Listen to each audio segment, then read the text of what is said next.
Hello, everybody. Welcome to Absolutely Obscure with Josh and Rory. I'm Rory. I'm Josh. And this is a podcast where we watch movies no one has ever heard of, and we talk about them. Mm-hmm. And this episode, we are talking about the girl who invented kissing. Yeah. Now, this has a 6.2 on IMDb with 797 votes, and 368 people have rated this on Letterboxd. Now, Josh, we were talking a little bit beforehand. A little bit, yeah. We might have a bit of a disagreement this time. Yeah, I think so. Yeah, you said that you cried during this movie? I did at the end. Okay. I thought this was one of the worst fucking movies. No. This movie is so fucking boring. This is like if Forrest Gump never left his hometown. It's... He could have probably had a still pretty interesting life around hometown, you know? I mean, maybe. He still comes in his pants like Forrest Gump does. I remember. I love. So this is a movie. It stars Vincent Piazza, who I don't. Have you seen him in anything? Yeah, he played Lucky Luciano in Boardwalk Empire. Okay, yes, I saw that credit, but I've never seen Boardwalk Empire. Yeah, he was good in it. Yeah. And then Dash Mihawk as Victor, his brother. Yeah. And the only thing I've seen him in, I didn't finish it, but I watched season 1 of Ray Donovan. I really like. He was one of the brothers, I believe. I see, yes. Mm-hmm. And then we have Suki Waterhouse as the girl. We never get her name. Mm-hmm. She is the most beautiful homeless person you have ever seen in your life. Yeah. Perfect hair, perfect makeup every single day. It's yeah. And then we have Luke Wilson doing a favor for someone. I was shocked when he showed up. I didn't see his name in the credits at all, so I was like, Luke Wilson. Yeah, I don't know why I'm giving him fourth billing here. He is in exactly three scenes in this movie. Yeah. He never leaves his seat. He's sitting in the exact same seat for all these scenes. It was one of the conditions of coming to do this movie. He's like, I'll do it, but I ain't standing. Banging all 3 scenes out in one day, and I'm out of there. Yes. Yeah. And then we got Abby Cornish as Patty, who I recognized from Sucker Punch. No. Oh, really? No, I hate Sucker Punch. I know that, but that's why I thought. No, I've wiped it from my memory as much as possible. I remember her from 3 Billboards outside Ebbing, Missouri. Okay. She's Woody Harrelson's wife. Oh, yes. Interesting. I forgot about that role. And then we have Johnny Messner as Freddie. Okay. Who is Patty's husband. Yeah. Him I didn't actually look up. I don't know if I didn't recognize him. I was falling asleep by the time I was looking these people up, so I But maybe you should take over. You should start. If you like this movie, you should do I don't mind taking the lead on this guy. Yeah. So, we open on, it's Halloween. And some kids are trick-or-treating. Some little bastards. And these little terrors, they go to a porch that has there's some Halloween decorations and a bucket that says, please take one. Yeah. So they, and a big scarecrow next to it kind of thing of all these Halloween decorations. And so they, obviously, as kids do, grab the bucket like little freak shows and tear it apart, take everything they can, and then they run. And then start smashing pumpkins. Then the one kid comes back and smashes the pumpkin and stomps on it. Yeah. And then we meet our lead, Vic, who he was hiding in the scarecrow costume. Yeah, and he looks so sad. So sad. So sad. I was so sad for Vic right out of the gate. Oh, they got you quickly. They did. I was hooked. Yeah, and then so we also just see him adjust his. He's got a hearing aid, and you see him adjust that right away. Yes, I feel we should point out right away. Victor is played by Dash, who doesn't have a mental handicap, but the character does. It's later revealed that he had an accident which caused him to lose oxygen to his brain for a certain amount of time, so he is developmentally impaired. I don't think it. I mean, it plays into how he acts and stuff, but it's not a major. I think it's more like the people around town bully him. Yes. And stuff said about him. Yeah. And then also they think because he's probably doesn't even realize, right? And then but he does. And then also the girl we meet. The girl, she likes him in spite of all that, right? Just in spite of all that. Yeah, and she treats him like he wants to be treated, just as a normal person, right? Yeah. And then we also see a little scene of his brother Jimmy leaving Patty's house. Yes. Patty, who is Abby Cornish. Yeah. And we find out pretty quickly that she is married to Freddy, who is a cop. That's right. She is a nurse. He is a cop. That is a classic pairing of small towns. Healthy relationship, I'm assuming. Oh, definitely healthy. Definitely not both people cheating on each other. And both of them getting so mad at the other person for cheating. That's my favorite part of that relationship is they're like, I can't believe this fucking guy's cheating on me. Just like, you're telling the guy that you're cheating on your husband with.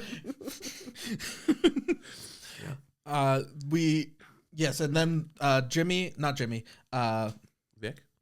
Vic and Jimmy. Sorry, yeah, I'm gonna mix up. Jimmy and Fred. Yeah, I mixed them up in my note taking. They're just basic names. I think it was like halfway through the movie before I even realized her name was Patty. I realized I was calling both of them the girl, and then so I switched to nurse and girl. Nurse and girl. Yeah, there's too many E's. It's a Jimmy, it's a Patty, and it's a Freddy. There's too many E's. Yes, there's lots of E's. Yeah. Anyways, so Jimmy, we'll go with brother 1 and brother 2.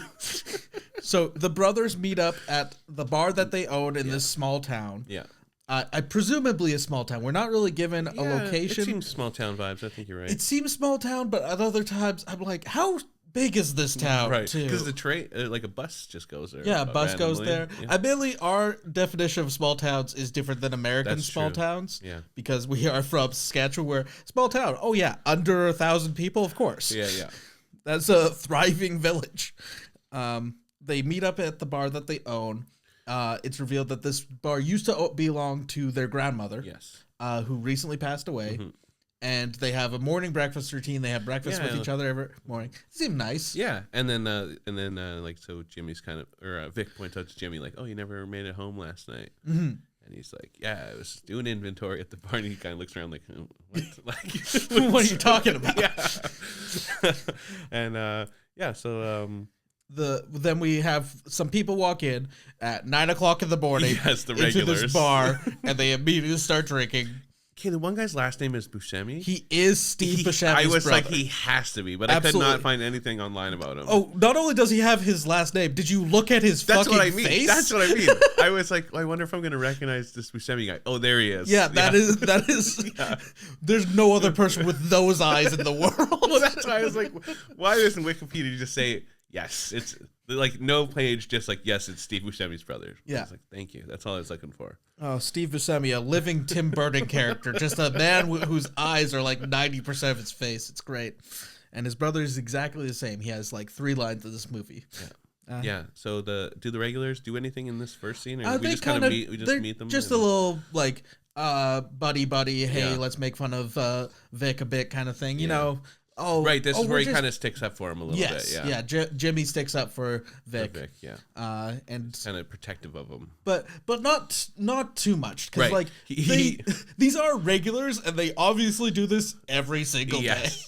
And also Jimmy, when he isn't feeling nice, will lay into Vic as well. Yes, absolutely. Yeah.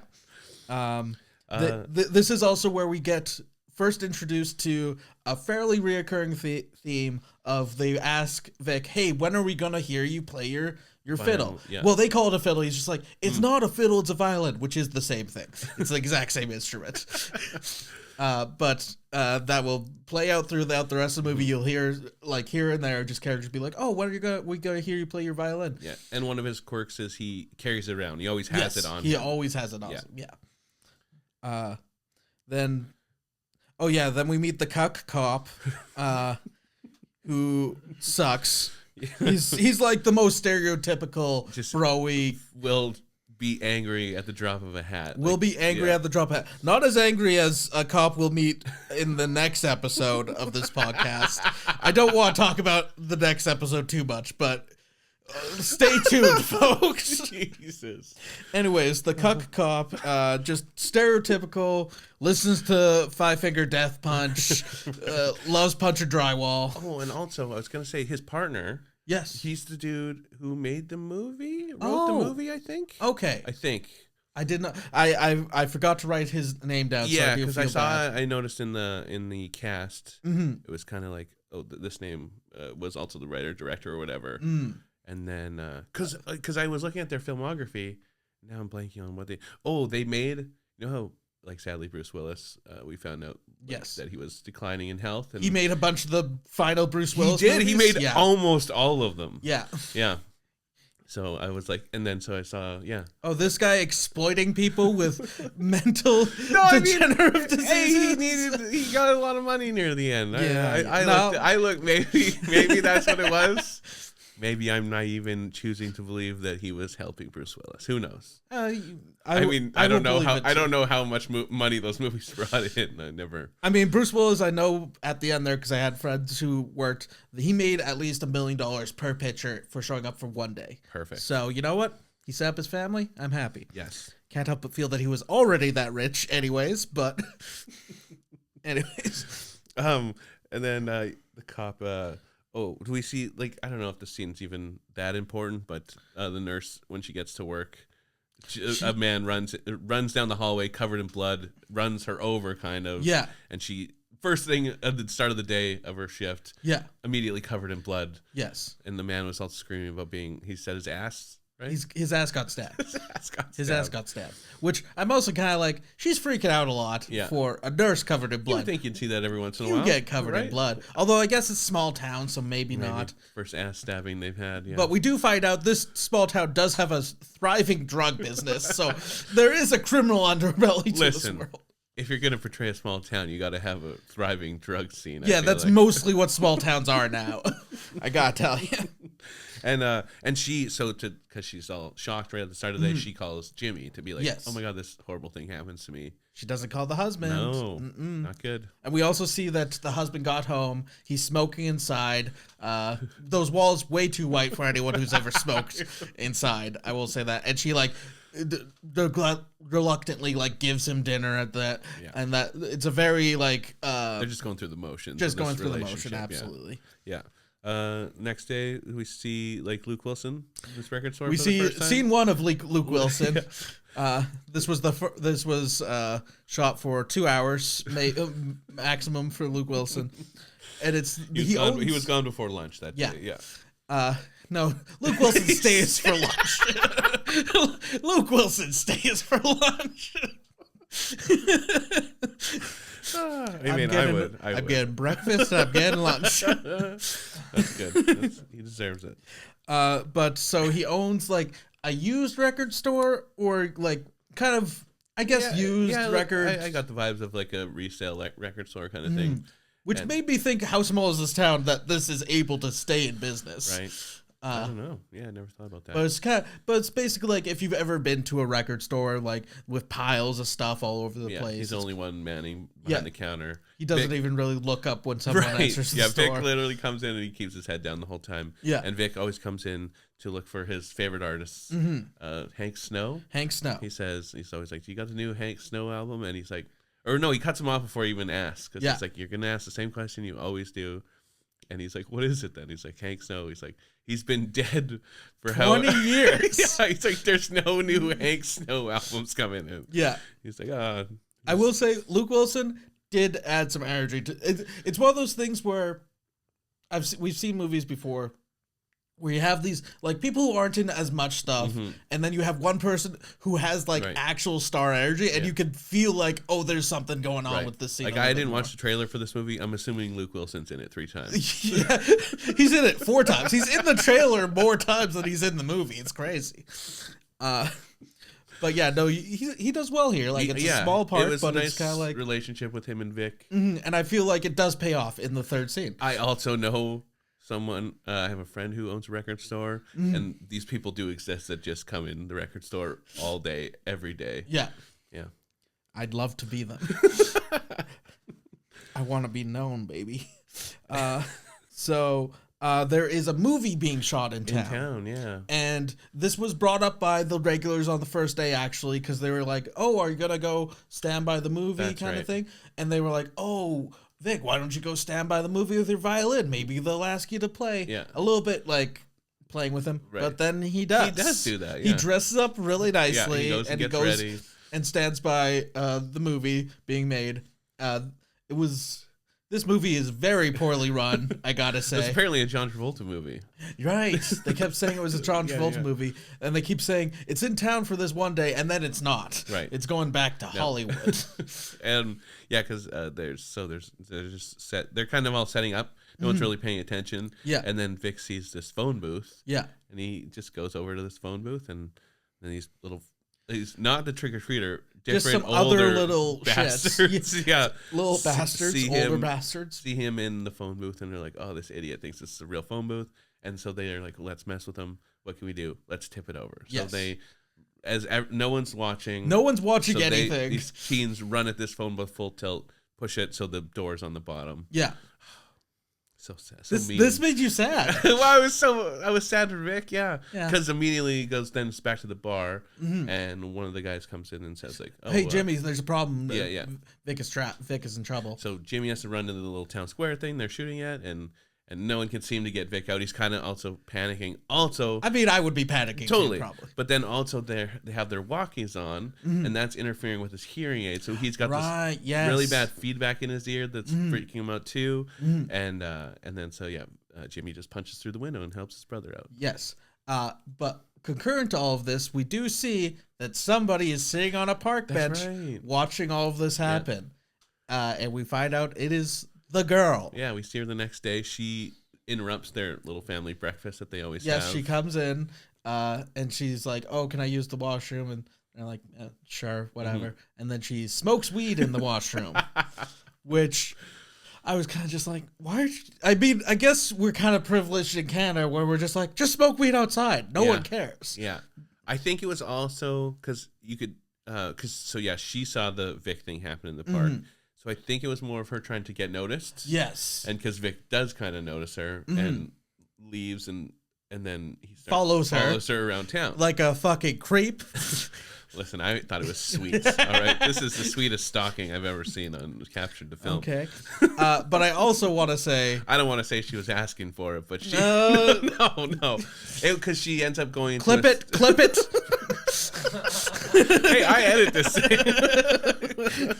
No, she goes into a little convenience store or whatever. Well, one thing I want to point out first is that, like, they smell the weed in the washroom, and Jimmy kind of confronts her and is like, "Hey, don't do that here." But also, one of the regulars is just like, "You guys smoking weed this early while having a full beer at 9 in the morning?" I didn't even know what he was talking about. He's like 9 in the morning. I was like, "You currently have a beer in your hand." Exactly. I'm just like, what's going on? This actually probably makes more sense to do in the morning. If I respected the filmmaker more, I would think that was an intentional joke.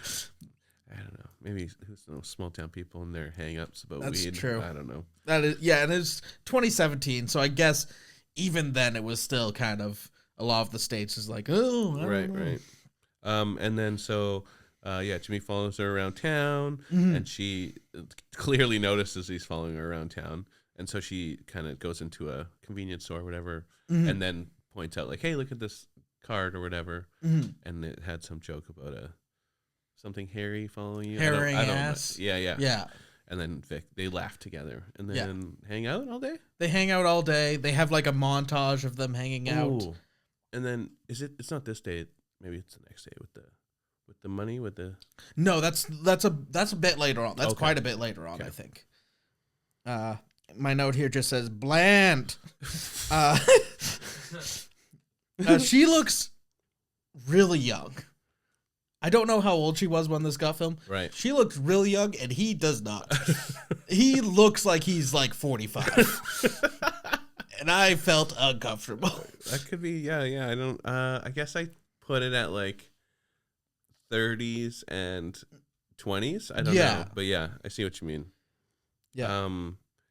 And also, I guess I can't, because I was gonna say, well, they don't really have a sexual relationship, but I guess it gets awkward later. It gets awkward later. Yeah. But I guess maybe this money thing is today, depending on what money thing we were talking about. So what happens is, because when they're having breakfast early in the morning, because he says to Jimmy, like, "You didn't come home last night," and then he says to him, like, well, I'm the only one who works here, right? You're never at the bar, never helping out kind of thing. Yeah. And then so Which does question, what does Vic do all day? Right, yes. And then he goes to the record store. Yeah, but before he had a woman to stalk, a very young woman to stalk, what did he do all day? Look, I related to this character, all right? And no, so he basically like, hey, I got a job for you. You've done this before. Gives him the money to deposit into the bank business accounts, right? Yeah. And then also tells him to come back because he's going to have to haul cakes around. Yes. So that's why I thought it was this day, because he gets distracted. He goes and hangs out with the girl all day. Hangs out with the girl, and then Jimmy gets mad at him and like comes home to believe Vic is getting ready for bed, basically, and he's just like, "Where the fuck were you? Yeah. You just disappeared for an entire day." Also, they didn't have cell phones in 2017 for some. No, I don't think a single cell phone exists in this movie. I didn't have a cell phone in 2017. Well, yeah, you legally weren't allowed to. No, there was something about this movie that made me feel like this was written in like 1992. And then Forrest Gump came out, and it's just like, fuck, I gotta wait now a bit. In fairness, I think they had so there's a line about him getting in the phone booth, all that stuff. Yeah. And Jimmy says something about like, if you would let me buy you a cell phone. Okay. This wouldn't ever happen, you know. Right, so it seems like it's a thing where he doesn't want a cell phone. Yes. Yeah. Very true. that definitely sounds like a line written being like, hey, it's 2017 now. Yeah, someone pointed out, hey, your stupid script is flawed. And he's your movie involves a lot of payphones in 2017. So the next day, we do see Vic is hauling the kegs around. And Jimmy is there with... No, this is a little later on, I think. Yeah, this is when the girl's at the bar. I'm trying to think here. Oh, now I remember. This is... Okay. We see the girl. She's at a diner. She's having food. Ooh. And she is wiping the ketchup off the plate with her fingers and then licking it off her fingers. Disgusting. Vile shit. Hated it so much. And then... not Jimmy, Freddie, the cop comes in. The husband cop, the cup cop. Schmoozes with the hot waitress. Yes, is very obviously like, I am fucking this waitress. Yes. Hello, townsfolk. I am fucking this waitress. Yeah. And she's like, perfect. I'm off at 1. Yeah. Come back and pick me up, and then we can go fuck. And the girl also, she then pockets a bill, I think. Yes, right? She pockets the bill and leaves without pay. Yeah. Because she's homeless and she doesn't have money. Her.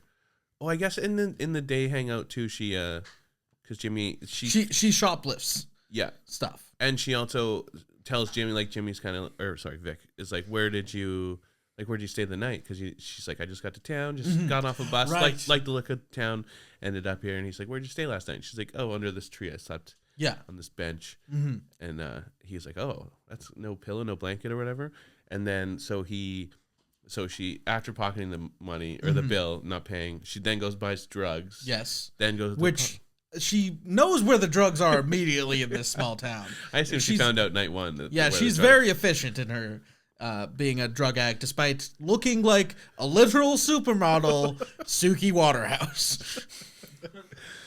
And then she goes to the bench, and there's a pillow and a blanket waiting for her. Pillow and blanket, and we cut to Vic. He's in his room on his bed without his pillow and blanket. Yeah. Oh, and man. I put fucking simp.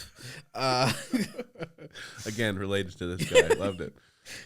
And there was like an artistic choice here, which I was kind of like, this doesn't seem like it fits the movie, of him lying in bed and then leaves start falling. Oh yeah, on him. That's right, because she says something about like, because he's kind of like, oh, isn't it cold or whatever, and she's like, no, it was perfect. I woke up with the leaves falling down on me. And then so it's like him imagining what that's like. It felt really out of place. Now that you say that, nothing else in the movie happened like that. Yeah.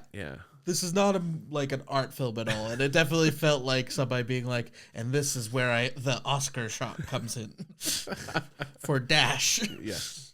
Well, whatever. I honestly, I didn't even register it because it was just like, wait, what? So now we cut to the next morning. He is back at the record store, I believe. No, wait, not yet. Right. I think the next day, is it so... She goes back into smoke some more weed, and Jimmy's like, hey, you said you didn't know this girl yesterday, but now you two seem pretty buddy-buddy because she called you by your name. And he also is just like, she's a pothead. Yeah. She's bad news. I'm just like, this movie is written so long ago. Yeah.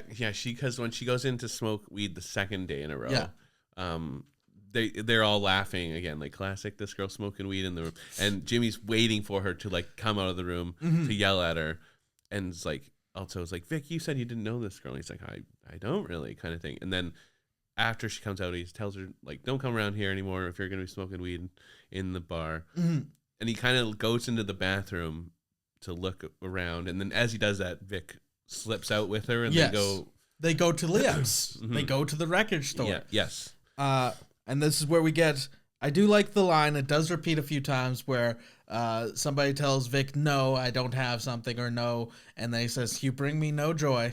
Yeah. And I'm just like, oh, that's very obviously going to pay off at some point. Wow.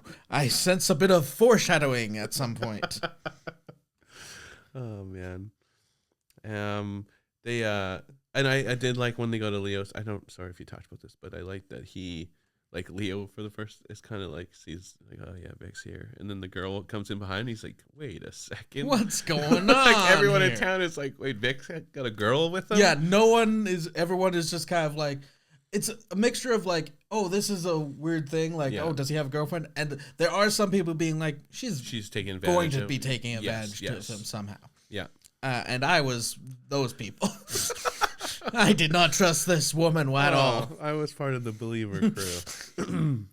And then I think they go even to his house, right?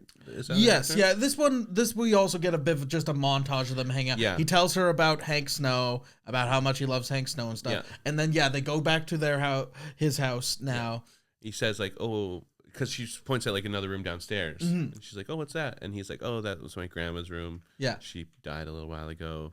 And still, like, we haven't touched it. It's still the same way she left it. And so you look around, and he kind of tells stories about. Does he get right into? Or no, she asks about his hearing. Yes, and this is what he just says, like, oh, it was just an accident. Yeah, it was an act of God, as she used to say, or whatever. And he gives her a tour of the house. Blah blah blah. And it wasn't just her grandma's room. Grandma had it was basically like the guys lived upstairs in their own house, and then she had basically a whole house downstairs. Yeah. Then we find out that what's his name? Freddie, his partner, is definitely from Brooklyn. The thickest Brooklyn accent you've ever seen in a movie before, of the partner being like, "Hey, what's going on with Patty?" That's my Brooklyn. Patty also had an interesting accent choice, I thought, in this too. Well, she's Australian, so and she's known for not doing accents great. Okay, I didn't know that. Yeah, there's a reason that she's Australian in 3 billboards outside Ebbing, Missouri, because the guy was like, just stick with yours. That's amazing. Oh, we also we see the bit about the diamond pin. Yes, right. Yeah, it's when they're at the house, I think, and Jimmy's like, or Vic, fuck, I'm gonna mix them up the whole time too. Yeah, Vic's like, hey, I got you a present. It's a diamond pin. And she's like, because she brought his pillow back. She's like, no, it's yours. I kind of want it. You keep it. And he's like, well, I got you this present, a diamond pin. And she's immediately like, I'm not going to take this from you. Yeah. And he's kind of insistent. And she finally opens it, and it's a dime and a pin. And it's a joke. And she laughs really hard at it. I was like, okay. Yeah. I laughed this much at it. I'm not a pun person, so this didn't win me over much. It's a lower form of comedy. We don't accept it here. So now I believe Patty finds out Freddie has been cheating. Yeah. So she gets very mad, but it's just like, you're also cheating, you dumb. Yeah. Yeah, because I think even. Oh man, this is so. She kind of confronts him, and she gives him cold chicken and stuff, and he's like, where's the rest of my food? Yeah. He says only one piece of chicken, and she cuts it in 2, and she's like, there's 2. Yeah. Fucker. And she's searching his coat. She's very certain, correctly so, that he's cheating on her. Yes. But like you said, she also is with their mutual friend, so Yeah. very strange. And then she runs to the bar. Yeah. And now she sits down with Jimmy and they talk, and we see Vic in the back. He's like hauling kegs and stuff. Yeah. And Jimmy's like, oh, it's crazy how he hauls those kegs. I'm just like, kegs don't weigh that much, man. I think you're just a weak little bitch, Jimmy. Wow. Yeah, I mean, I don't know. I feel like he had them like over his shoulder. It was crazy. Yeah, I haul kegs every day. Every day. Well, I don't know. Yeah. And then so he's and this is one of the points where he's kind of making fun of Jimmy or Vic a little bit. Like he's like, what is he, gorilla or whatever? Yeah. And then I think she calls him a lummox, and he's like, hey, like, don't make fun of my brother. And she's like, you literally just called him a gorilla. What are you talking about? He's like, oh shit. Okay. That's a me thing. And then they kind of get into it, like they bring up that she called him after the whole hospital getting covered in blood incident, and he was like, why did you call me again? Like, that's a little weird. And she was like, oh, I don't know, I don't think it's that weird. And then he immediately starts getting pissed. Oh, because he now at this point, I guess no, maybe not officially, but you can tell he's looking at the books. Something is off with the books. Yes. And so he starts getting agitated, and she's like, oh, you're being just like Freddy right now, you're swearing like crazy, all pissed off. And then what does he throws something in her face, like kind of dickish. Yeah. And she probably, hey, you're cheating on your husband. You can't fucking judge me. Something to that effect. And yeah, she leaves. Yeah, she leaves angry.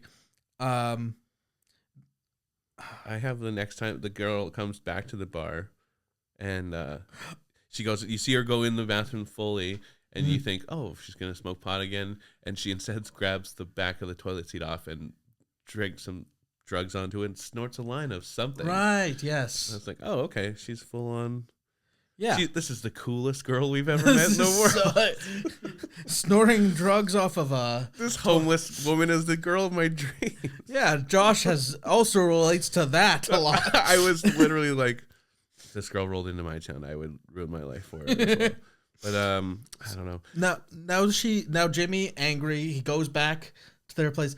I feel like it kind of just keeps going back. There's not a lot of plot actually. There isn't really. Like he's kind of all so he goes back to their place and he notices, oh, there's noise coming out of Grandma's apartment, and he goes in and she's in there taking a shower. Yeah. And he waits for her. He's just like, what are you doing here, kind of thing? You're taking advantage of my brother. And she's like, turns out she's been living there for like 2 weeks. Yeah, which I'm just like, it's been 2 weeks? It feels like it's been a day. Yeah, no, this movie's flying by like crazy. And then they boom.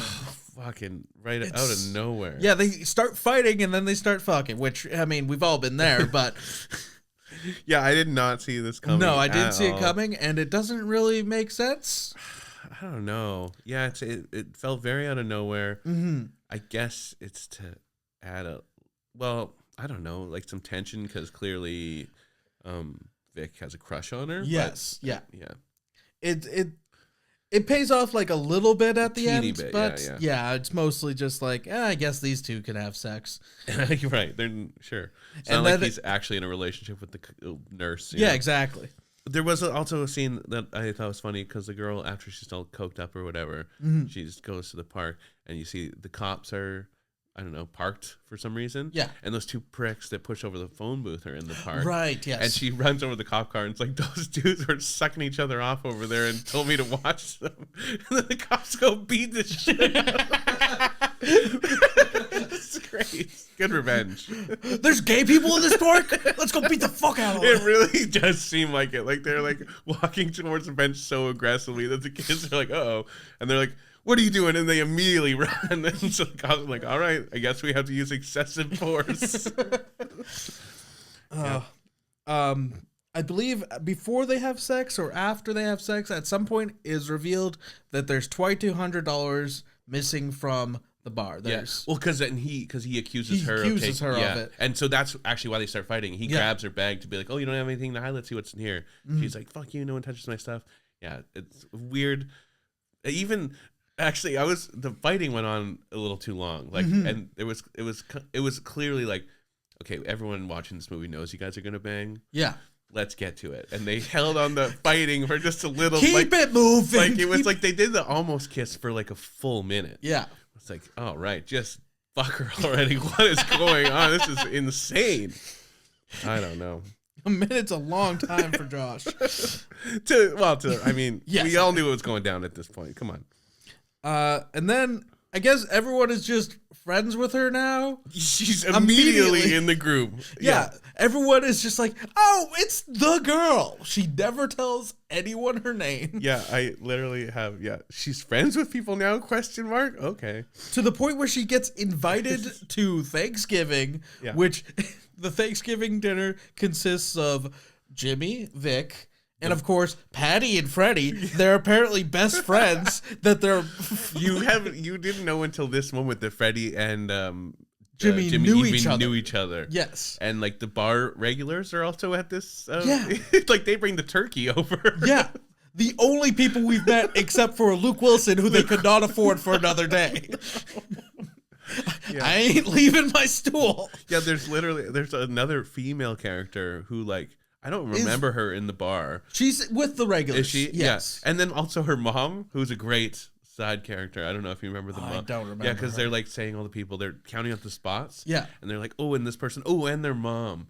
And the only reason I wanted to point this character out is because like he's like, oh, Vic, you want to do Grace? And then what's her face? The girl is like, oh, can I do it or whatever? And he's like, okay, I don't mind. Yeah. And she says like, whatever, or Grace. I've wiped this entire scene. But anyway, memory. So what's funny is like, she's going on and on about like, hey, thankful for having us over, all this stuff. And then the mom's like, I'm hungry. And I was like, now this woman I relate to. It's just a movie of people. Josh is just like, that's me. Hey, that's me. Pretty much, yeah. That's why I liked it. So at the Thanksgiving dinner, we finally find out they're friends. And then of course Patty goes outside for like a smoke, and Freddie with the girl. Yeah. Oh, and then also like we see Freddie and Jimmy alone for the first time, and he's like, "Oh, you ever?" Because she goes to the bar you guys own. You ever see her with anyone there? Yeah. And he's like, her friend. No, I've never. Not once can I recall. No, she's a fucking loser. I think like everyone kind of hates her. Yeah. Which is also funny because this is also the first time you find out that he's like also jealous. Yeah. It's like, right. And you're banging the waitress at the diner. Exactly. Okay, this is such a weird relationship. Just have an open marriage. Just be adults and have an open marriage. Anyways, the Patty is sitting outside with the girl. Yeah. And they get it. She treats her so badly. It's crazy. This is another relationship where, because she kind of talks about like being able to read people. Mm-hmm. She's like, no, I know people who are givers and people who are takers. Yeah. Speaking of which, how long have you been taking from Jimmy? Yes. And the girl says that to Patty. Yes. And she's kind of like, what? And she's like, how long have you been sleeping around with Jimmy behind your husband's back? Like, very judgy. Yes. Very insane. Yeah. And this was definitely one of the scenes where I was like, whoa, what is going on? Yeah, I have no idea where the scene comes from. No. We also now find out that the girl is the person who stabbed the man in the ass from the opening scene, because apparently we need that explained. It was very weird. Yeah. It was like, wait, what? Because they flash back to the scene just to show you. Like, the guy was like, ow, my ass. Which I didn't catch first time around. I did not either. But yes. Did you also hear why she stabbed the guy in the ass? He was getting handsy with her after she went to buy some uppies. Not uppers. Yeah, give me uppies, please. That's what they call them in small towns. Yeah, that's what they call them in 1996 when this script was written. Yeah, they got high, and the guy got handsy with her, and she said no. And she stabbed him in the ass. It's because I wouldn't think, it felt really weird for her to be judgy of her in this situation. Yeah, because it feels like, have they met before? Because even Patty's stuff was like more like, she was like asking her about her life, and it was more like, oh, aren't you ever scared? Yes, aren't you scared of living, being a homeless person? Dangerous people out there. It wasn't like, oh my God, you live on the streets? It felt very like a humanizing way to ask someone. And she never really seemed like she was accusing her of taking advantage of Vic either. Right. She does after. Yeah. When. Which, fair enough. I would defense up too, you know. She got really weird about it. But yeah, she's like, oh yeah, you should be talking, like taking advantage of people, trying to fuck over Vic or whatever. And yeah, very, very odd scene. That was the one that I was like, this came out of nowhere. That was the one? Yeah, the rest I was on board with. Now, I might have missed something here, but I do know the next note I have is that the girl is just like, Vic, let's go to Mexico. Okay, so what happened was, so early when the day that he took the bag, was supposed to take the bag to the bank, because he gets home late or whatever, and Jimmy's kind of like, where the fuck were you? He goes upstairs, he throws his jacket on the bed, and we see the bag fall out. So that's when we know, oh shit, he didn't go to the bank that day. Yeah. So we've known this whole money situation is happening. I did not. I did. I was locked and loaded on this movie. Anyway, so then she says on Thanksgiving night, she's like, hey, I'm kind of tired. Is it okay if I go lay on your bed? And so she goes and lays on Vic's bed and is looking down. She finds the bag. Okay. And so then she kind of pockets it, but then we find out the next day, she's like, oh, if you had any amount of money where you could do something you wanted to, what would you do? And he says, oh, I'd go to the Grand Ole Opry where Hank Snow was discovered. Yeah. And then so she, takes him shopping. They buy Western wear. Yeah, okay. I thought they said Mexico, but I must have been mistaken. Yeah, no, they bought cowboy outfits. Okay. Yeah, because they were going to the Opry. Yes. And they're shopping. Yeah. And she's like, hey, come in here to the booth and help me change or something. Yeah, she's like, is this shirt okay? And he's like, you don't have pants on. And she's like, oh, it's all right. Whatever. I'm going to change. She's like, I'm going to leave. She's like, no, you can stay. Yeah. And then takes off her shirt, puts his hand on her boob, and he comes in his pants. Comes immediately. Yes. And if you're wondering, yes, that is the exact scene from Forrest Gump. This is exactly Forrest Gump. Listen, lots of people come in their pants out of nowhere. You know? I love how I've done it twice this podcast. Sorry for touching you earlier. Don't be. I love that she immediately just laughs in his face, and he tries to be like, it's not funny. It's not funny. She just does not stop laughing. Yeah, she never stops laughing. And admittedly, I probably wouldn't either. It's pretty funny, actually. It was pretty funny. One thing we did miss is we did find out at the Thanksgiving what happened with Vic. That's right. It is pretty important. This only added to how weird the turn was, where she's because Patty she's like, basically before she accuses her of being a bitch, she's like, oh, how long you've known them a long time, hey, so like, oh, you know about his act of God, and she's kind of like, oh, act of God, yeah, no, the dad got hammered and drove off a bridge, and both parents died, and Vic came up, but then Jimmy didn't, so Vic went back down to save Jimmy, and ended up being underwater too long, and like you said, lost oxygen to his brain. Yeah.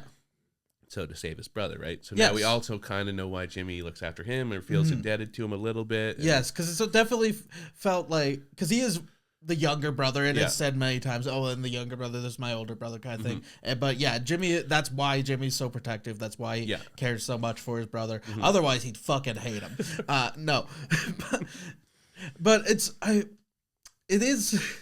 never brought up, but it's a little weird that, hey, our parents died in a drunk driving accident. You want to own a bar and hang out with a bunch of fucking drunks all day? You know, I guess I separated those two. Because I also took it as it was the grandma's bar. Yes. Right? Yeah. And then so maybe they were keeping it alive because they love their grandma so much. And which bar do you think the father got hammered at? I hope maybe she... that would be a weird family dynamic. Yeah, this is a weird movie with a weird family dynamic, I think. So then we see that the cops see Vic walking home after the Western store. Yeah. And they stop him, and they're like, he has his violin, of course, and they're like, hey, when can we hear you play sometime? He's like, oh, I don't play for anybody. And they say like, oh, you play for your girlfriend or whatever? And he's like, that's not my girlfriend. We're just good friends. And then he's like, oh, Patty's heard you play. She says you're great. And then he's like, Patty and Jimmy are just good friends. So the cop's kind of like, what? Wait a second. Hey, what did you mean by that? And he's Yeah, like, because Jimmy says to Vic earlier, he's just like, if anyone asks, we're just good friends. Yeah. Or, hey, stop making implications. Yeah. We're just good friends. So Yeah. Vic just kind of pairs that, and the cop's just like, that's a weird way to put that. So cut to Patty calling Jimmy on the phone being like, all right, Freddie knows. Yeah. He's probably going to beat the shit out of you. Yeah. This is not good. And then, so he's like, okay, next day. Because, he goes and yells at Vic first. Yes, for being like, hey, what the fuck did you say kind of thing. Yeah. And so, he says, what you told me, I said, you're just good friends. He's like, oh, fuck. So immediately knows he's in shit. Kind of chews Vic out, makes him feel bad. Yeah. And, goes to the bar the next day, ready to have breakfast. The cop is menacingly standing there by himself, ready to, murder. Yeah, absolutely. This was going to be a murder 100%. And then Jimmy's reaction is to turn around and watch TV. Yeah. I was like, is he going to get shot in the back of the head? I didn't know what was going to happen. And so he kind of just sweeps the food out of the way off the table. Mm-hmm. Then Vic comes in. Yeah. And Freddie's like, oh, get him out of here. Mm-hmm. And Jimmy's telling him to leave. Vic's like, no, leave my brother alone, kind of thing. Yeah. Partner cop runs in. Mm-hmm. Brooklyn cop. Yeah. And he's like, oh no, horrible accident. Mm-hmm. Freddie, you got to come with me. We go, Sorry to interrupt you mid-murder. Yeah. We did see, there was a brief scene the night before. Her buying drugs. Yeah, of the girl from the car that she's always bought drugs from. She gets in this time and they go drive down the block or whatever. Yeah. And so they end up at the hospital and we see Patty come out of this room, her and Freddie hug and embrace. It seems like they're good now. Yeah, they're kind of terrible people, so they're going to stick together. They leave, like you said, yeah. Some murder avoided, and Jimmy's immediately like, don't worry, it's over. It's like, is it? Is it over? It doesn't feel over. No, but then, and then, so the cop's at the hospital, I'm guessing, and then we look over, he sees on the counter of the hospital, I don't know why the homeless girl's bag is there. Yeah. We never see her again. She's dead. She's dead. She's dead. She's got murdered. She got murdered off screen. And they found her body behind the train station. Yep. Holy hell, I was not expecting that. And then we cut to a tiny funeral. Empty, because, she made 5 friends in this town. And one's inside and the rest are all out smoking, which I thought was a funny touch. Yes. I was just having darts outside the funeral. Then we go back to, I think, the place that they had Thanksgiving, which I don't know if it was established which... I think it's their house. I think it's their house. Yeah. And they're all sitting around the kitchen, except for Vic. He's, just outside the room singing by himself. Mm-hmm. And he finally pulls out his violin, and he plays it. It's nice. It's a nice little moment. Mm-hmm. He's sad. Mm-hmm. Everyone's kind of sad. And they kind of all are letting go of we've all been kind of fucking each other. And it's, I guess... Good thing this hot homeless woman made us all of our lives realize we were doing pretty good. Yeah. This hot homeless woman taught us a lot when she was murdered by 2 drug dealers. And, that's I guess there's another scene. So I don't know what Vic was doing around a barrel. So they were burning some things. Okay. Did you see what it was? Because at first I thought it was his violin, but then he had it later. So I missed what they were burning or what he was burning. Yeah, sometimes you just burn stuff in a barrel. Hey, that's what I do after funerals, Yeah. And then you burn all of the stuff the person owned. Not gonna make money off these. Yeah, she was homeless. She might have had mites. And then so Jimmy comes outside, kind of tries to check on him. Yeah. And Vic's basically like, "Hey, you fucked her, by the way." Yeah, that night you said you went to Patty's? No, you didn't. Yeah, you fucked her. Yeah, and you were the smart brother, the handsome brother. Everyone thinks I'm an idiot. Like, why couldn't you let me just have this one thing? He basically says the reason I liked hanging out with her is because I knew she liked me for me. Mm-hmm. I wasn't crazy enough to think she liked me. Yes, but you couldn't even let me have that kind of thing. Yeah. So this is where I cried. I was sad, and then. We cut to the last scene of the movie, which I think is the best scene. It's a good scene. We're back at we end with Luke Wilson. We need Luke Wilson to bring this one home. We need Luke Wilson to bring this one home. So it's Vic. He goes into the record store and he's just like, "Hey, do you have any new Hank Snow?" And Leo says, "Yes." Yep.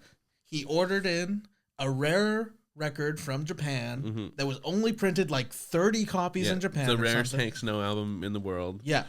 And he's basically like, ooh, it's pretty expensive. And he's like, how much? And he's like, it's on me. Yeah. Oh, lovely little note to end on. I loved it.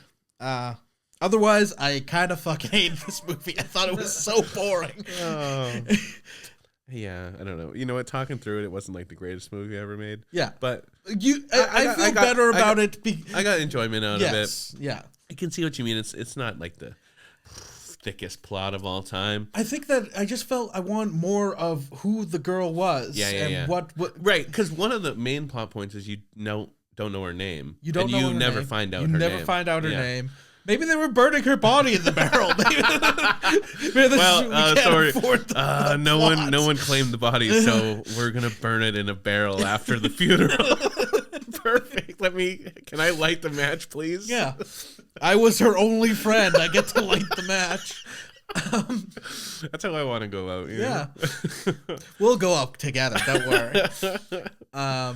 But yeah, no, I wanted more of like just who she was, and so that's why the relationship between her and Vic felt like a little fake to me, because I never fully knew where she was and why she wanted to be friends with him, other than, hey, he seems nice, I guess I'll be friends with him in this random town. Yeah, she kind of puts it down to her like ability to read people or whatever. Yeah. I don't know. Which, because it's mysterious, it never fully connected for me. And then the other relationships were always just kind of like fairly simple, fairly flat. I don't know. Yeah, there wasn't a lot to them. And then by the end of it, it was like, oh, everyone's back to. I guess they're happy. We're fine. Because at the funeral, everyone's just like, good, we're all friends again, because they realized this homeless girl died. It was really sad. Thank you for not killing me, Freddie. I'm probably gonna keep fucking your wife. They don't fully establish that that's not gonna keep happening. No, I don't know.